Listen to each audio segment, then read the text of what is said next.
एक महत्त्वाची बातमी आहे। डोंबिवलीमध्ये आरोपी गोकुळ झा याला तुरुंगातून पुन्हा ताब्यात घेण्यात आलेला आहे। मानपाडा पोलिसांनी आरोपी गोकुळ झा याला ताब्यात घेतलंय। गोकुळ झा एका जुन्या गुन्ह्यामध्ये फरार होता। त्याला तरुणीच्या मारहाण प्रकरणी कोर्टाने 14 दिवसांची पोलीस कोठडी सुनावली। त्यानंतर जुन्या प्रकरणामध्ये गोकुळ झा याचा ताबा मिळवण्यासाठी मानपाडा पोलिसांनी कल्याण कोर्टात अर्ज केला होता आणि त्यानंतर आता कोर्टाने हा अर्ज मान्य केलेला आहे।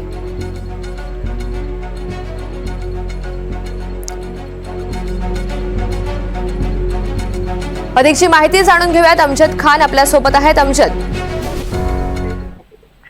ऋतुजा, डोंबिवली पूर्वेतील नांदोली परिसरात जी घटना घडली होती, मराठी तरुणीला मारहाण झाली होती।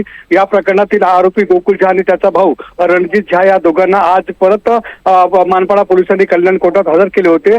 दोघांना 14 दिवसांची पोलीस कोठडी न्यायालयीन कोठडी मिळाली होती। त्या दरम्यान मानपाडा पोलिसांनी कोर्टासमोर सांगितलं होतं की आरोपीची आम्हाला एका जुन्या प्रकरणात तो फरार आहे, त्याचा आम्हाला ताबा पाहिजे। कोर्टाने सांगितलं की आधी तुम्ही अर्ज करा, त्या अर्जावर आम्ही निर्णय घेऊ। त्या दरम्यान गोकुळ झा याची रवानगी आधारवाडी ग्राहगृहात झाली। आता कोर्टाने परवानगी दिली आहे आणि मानपाडा पोलिसांनी गोकुळ झा याला जेलमधून ताब्यात घेतले आहे आणि त्या प्रकरणाचा तपास सुरू होणार। सकाळी जेव्हा गोकुळ झा याला कोर्टात हजर केले गेले होते, त्याच्या आधी पोलीस आणि पत्रकारांसोबत त्यांनी आरेरावी केली होती। आता सध्या त्या प्रकरणात पोलीस काय दाखल करतात हे पण पाहावे महत्त्वाचं ठरणार। आता जुन्या प्रकरणात त्याचा ताबा मिळाला आहे, आणखी काही प्रकरण त्याचे आहे का या अनुषंगाने आता पोलीस तपास सुरू झाला आहे।